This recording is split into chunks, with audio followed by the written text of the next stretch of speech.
여호와께서 말씀하시니라.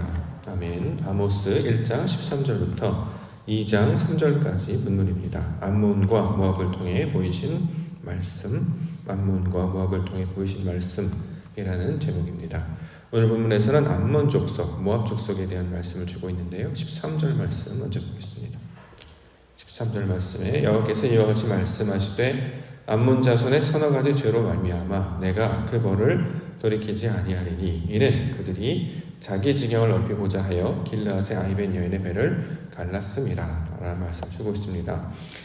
이스라엘 백성들 그 주변 국가들, 주변 족속들에 대한 심판의 내용을 계속해서 우리 가운데 주고 있는데요. 이 심판의 내용은 역사적으로나 인물적으로 보면 당시 있었던 민족과 사람들을 가리키는 말이 되겠습니다만 이 아모스서를 우리 가운데 주신 것은 이상으로 주신 말씀이기 때문에 이것을 역사적 사실을 뛰어넘는 하나님의 계시의 말씀, 진리의 말씀, 하나님께서 우리 가운데 주시는 상징의 말씀으로도 이것들을 우리가 받을 수 있어야 할 것입니다.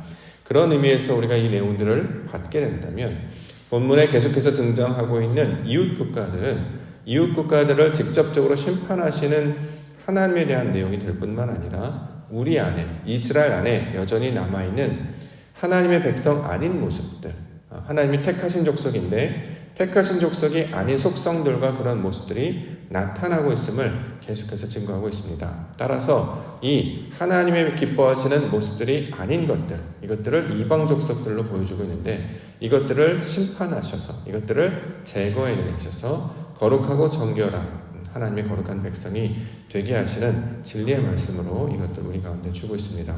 그러므로 본문에 등장하고 있는 암몬 족속, 모압 족속은 이스라엘 안에 여전히 남아져 있는 비진리적인 속성, 아직 하나님을 알지 못하는 속성들을 가리키는 말로 우리가 이 내용들을 이해할 수 있을 것입니다.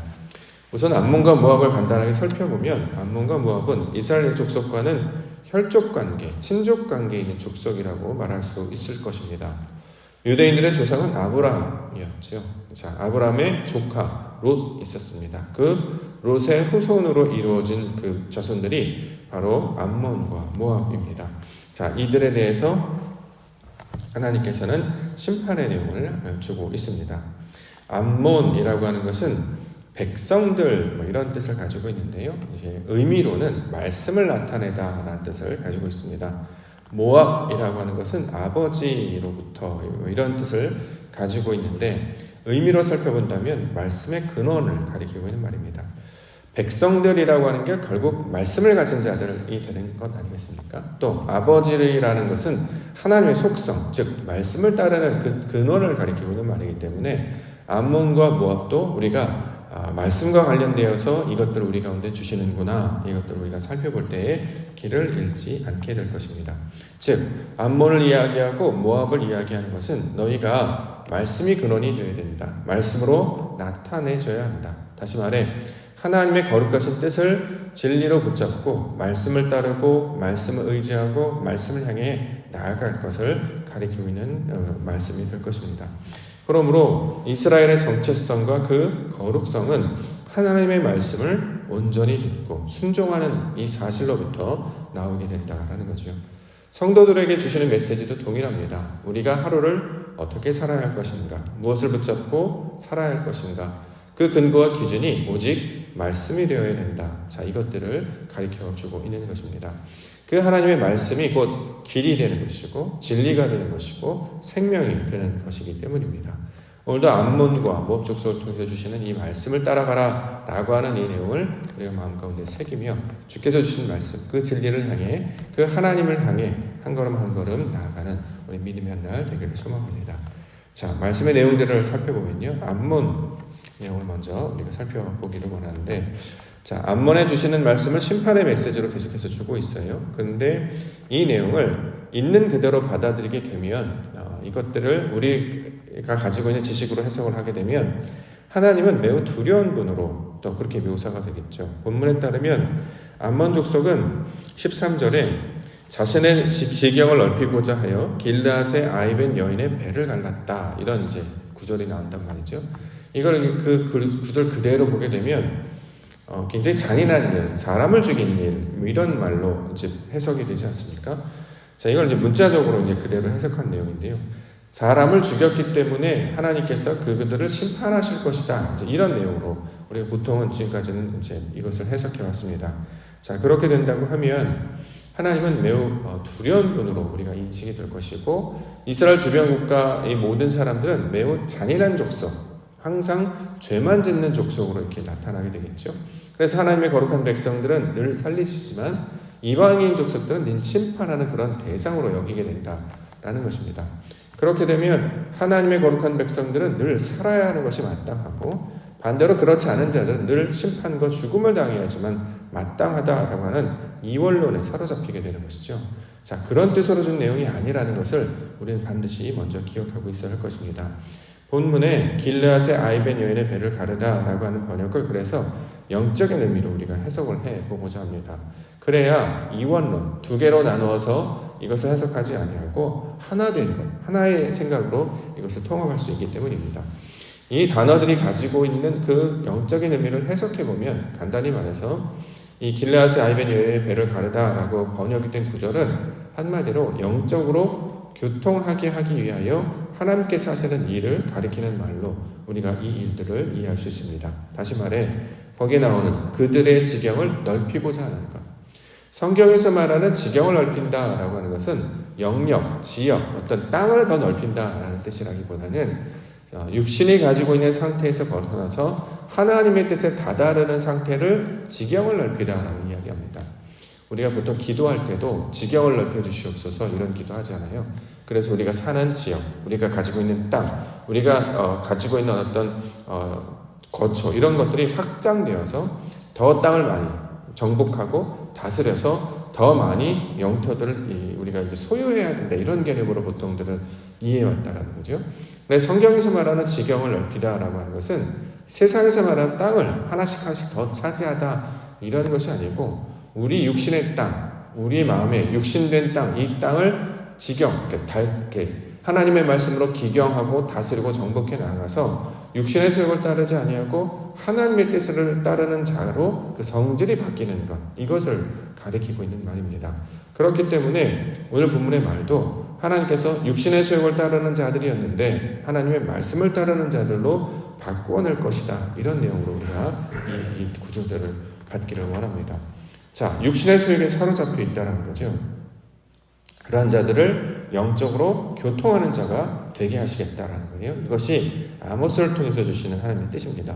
그렇게 하기 위해서 항상 반복적으로 주신 말씀이 있냐면 그것은 불을 놓는다라는 표현입니다. 14절에 나와 있는데요. 내가 랍바성에 불을 놓아 그 궁궐들을 사르되 전쟁의 날과 외침과 회오리바람의 날에 폭풍을 할 것이다. 자, 불을 놓는다라고 하는 것은 불을 지르다라는 표현으로 우리가 이제 보통 그것을 이해해 왔잖아요. 근데 성경은 진리의 말씀이기 때문에 물질을 다루고 있는 것이 아니라는 말이죠.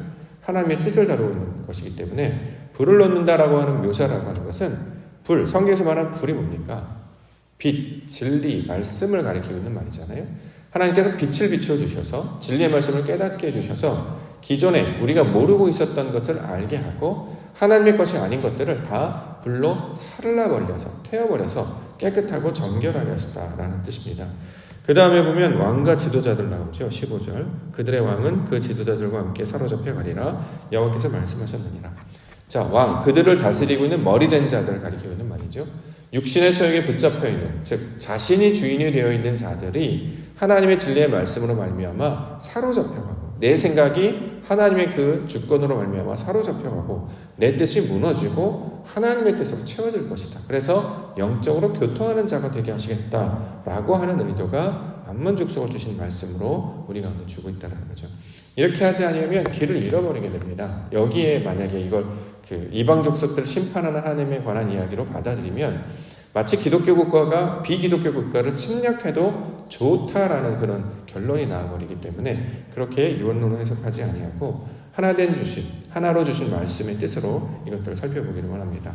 우리가 여전히 육신의 소욕에 사로잡혀 있어서 내가 주인이 되어서 자신의 뜻대로 하려고 한다는 거죠. 그래서 이것들을 하려고 할 때 하나님께서는 말씀을 주셨는데 그 말씀은 너의 소욕과 너의 의지대로 하지 아니하고 하나님의 뜻, 말씀의 빛을 비춰주는 그 진리의 빛을 따라서 살게 하시는 모습. 자, 이것들로 가르쳐주고 있습니다. 모압에 관한 이야기도 동일합니다. 2장 1절 보겠습니다. 여호와께서 이와 같이 말씀하시되 모압의 서너 가지 죄로 말미암아 내가 그 벌을 돌이키지 아니하니니 이는 그가 에돔 왕의 뼈를 불살라 죄를 만들었다. 자, 모압, 아버지로부터라는 이름의 뜻을 가지고 있습니다만 그 아버지는 결국 말씀을 가리키는 말이죠. 그래서 말씀의 근원이다, 이런 뜻으로 우리가 생각해 볼 수 있을 것입니다. 자, 에돔 왕의 뼈를 불살르다, 이런 표현이 나는데, 에돔, 에서의 후손으로 이루어진 족속을 가리키는 말이죠. 자, 에서의 족속이 이루어진 후손인데, 에돔이라는 단어는 아담하고 단어가 똑같다라고 말씀드렸습니다.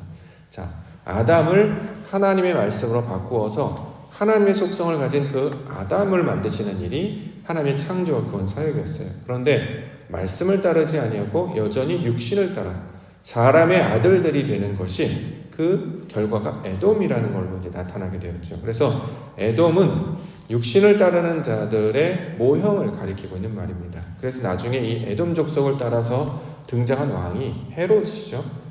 사람의 주인이 되고 사람의 생각들을 따르는 그 대표성을 가진 왕이 신약시대 이제 헤롯이 이제 등장하게 됩니다.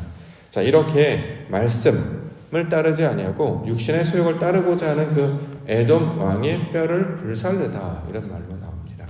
육신의 생각들, 육신의 본성들, 이생의 자랑들, 안목의 정욕, 이생의 정욕, 안목의 자랑, 이런 것들을 하나님께서 제거하여 버리심으로 말미암아 온전한 하나님의 거룩한 백성이 되게 하신다라는 말씀으로 이 말씀들을 우리가 받을 수 있어야 할 것입니다. 이렇게 하나님의 뜻으로 바뀌게 되려면 필요한 것이 진리의 빛, 말씀의 빛, 불이 되겠죠. 그래서 불이 등장하는 것입니다. 2절에 내가 모압에 불을 보내리니 그리어 궁궐들을 사르리라. 모압이 요란함과 외침과 나팔 소리 중에서 죽을 것이다. 성경의 이야기를 이제 동화처럼 읽게 되면 이렇게 전쟁의 이야기, 심판하는 이야기, 이렇게 해서 이제 끝나버리게 되는데요. 그러면 이제 지식에 머무를 수밖에 없기 때문에 실제로 우리 육신에 작동을 하지 않습니다. 따라서 이 이야기가 단순히 이야기로 그치지 아니하고 나에게, 우리에게 주시는 하나님의 직접적인 말씀으로 받으려면 이 말씀이 의미하고 있는 그 상징들을 우리가 이해할 것입니다. 에돔이라고 하는 육신의 성질에 하나님께서 불을 보내셔서 빛을 비춰주셔서 자신이 원래 가지고 있던 어떤 고정적인 관념들, 생각들, 의지들, 이런 것들을 제거하여 버리시죠. 그래서 내가 주인 되었던 그 마음을 제거하여 버리시고 하나님께서 보여주시는 그 진리를 따라 살게 하시는 일로 우리 가운데 가르쳐주고 있습니다. 따라서 본문에서 말하고 있는 불은 등불, 하나님께서 말씀하시는 빛의 인도함으로 우리가 이것을 이해할 수 있어야 될 것입니다. 시편 119편 105절에 보면 주의 말씀은 내 발의 등이요 내 길의 빛이니이다, 이렇게 증거하고 있습니다. 어제 주일 아침 말씀을 통해서도 드라크마 잃어버렸던 여인이 집에서 등을 켜고 그것을 찾아다니는 이야기를 하고 있잖아요. 그래서 등을 켜다라고 하는 것은 말씀의 빛을 비추다라는 거죠. 자신의 의지, 자신의 경험, 자신의 생각을 의지하는 것이 아니라 하나님께서 우리 가운데 들려주시는 이야기, 그 말씀을 따라서 아버지의 뜻이 무엇인지를 찾아가는 과정으로 설명하고 있는 것입니다.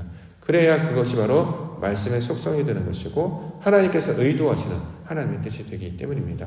자, 이처럼 우리 가운데 말씀으로, 빛으로 그 길을 인도하는 진리로 찾아오신 분이 바로 예수 그리스도시잖아요. 말씀이 육신이 되어 이 땅 가운데 오셔서 그로 말미암아 은혜와 영광이 우리 가운데, 은혜와 진리의 영광이 우리 가운데 가득했다. 그러므로 이 땅에 사는 모든 백성들은 그 그리스도 예수를 따라가는 것으로, 그가 말씀하시는 그 말씀에 해석하신 것으로, 그가 우리 가운데 보이시고 가르치신 그 사역과 가르침을 따라서 살아가게 될 때에 하나님의 영광 가운데 나타나게 될 것이고 흠이 없는 자로, 거룩한 자로 우리가 새롭게 변화되게 되는 것입니다.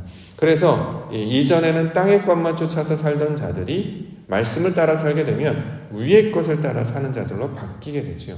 먼저 그의 나라와 의를 구하는 자들로 바뀌며 살아가게 됩니다. 자, 이것들을 이 세상 가운데 감당하게 하시려고 하나님께서 당신의 백성을 부르시고 가르쳐 주신다라는 것입니다. 그러므로 오늘도 하루를 살아갈 때에 모든 상황과 정황 가운데 가장 먼저 말씀으로, 하나님의 뜻으로 우리를 인도하여 주시옵소서. 말씀이라고 하는 것은 단순히 여기 율법에 나타나는 성경 말씀, 그 문자 그대로 하나하나만 가리키는 것이 아니라 그 말씀을 통해 주시는 하나님의 의도가 있습니다. 그 의도를 따라가는 것이 말씀을 따라간다라고 표현합니다. 그걸 다른 말로 하나님의 나라, 그의 의, 그의 뜻 이렇게 이야기하기도 하죠. 왜 이 상황을 우리 가운데 보여주셨는가? 왜 지금 상황을 우리 가운데 펼쳐주셨는가? 분명한 의도가 있다는 거죠. 하나님께서 기뻐하시는 뜻, 아버지께서 원하시는 그 뜻, 그 의도가 있다는 거예요. 그것을 찾아가는 것이 우리 성도들이 감당해야 될 신앙의 목적이 된다는 것입니다. 이것들로 우리가 먼저 무장합니다. 삶의 어떤 환경이 펼쳐질지라도 그 안에서 항상 나는 하나님의 뜻을 찾겠습니다. 그러면 그의 선하시고 온전하신 뜻이 무엇인지 분별하게 되기 때문에 길을 잃지 아니하고 하나님의 영광을 나타내는 자로 그 진리를 붙들고 빛을 따라서 나아가게 되기 때문입니다. 그러면 내 것으로 반응하지 아니하고 하나님의 것으로 반응하기 때문에 어려움을 당하지 않고 그 가운데 아버지의 뜻을 마음껏 먹고 마시게 되는 그 푸른 초등과 심한 물가로 당도하게 되는 것이죠. 그 인도함을 따라 오늘도 하나님과 동행하며 나아가는 우리 믿음의 성도님들 영적인 하루가 되기를 원합니다. 그러면 그곳이 방주가 될 것이고요. 새 예루살렘이 될 것이고 새 하늘과 새 땅이 될 것이므로 무엇던 일에서든지 좌우로 흔들리지 아니하고 하나님께서 주시는 그 평강과 안식과 은혜와 위로 가운데 나아가야 될 줄 믿습니다. 그 말씀을 통해 위로하시는 하나님의 영광을 맛보시는 믿음의 한 달 되시기를 주의 이름으로 축원합니다. 기도하겠습니다.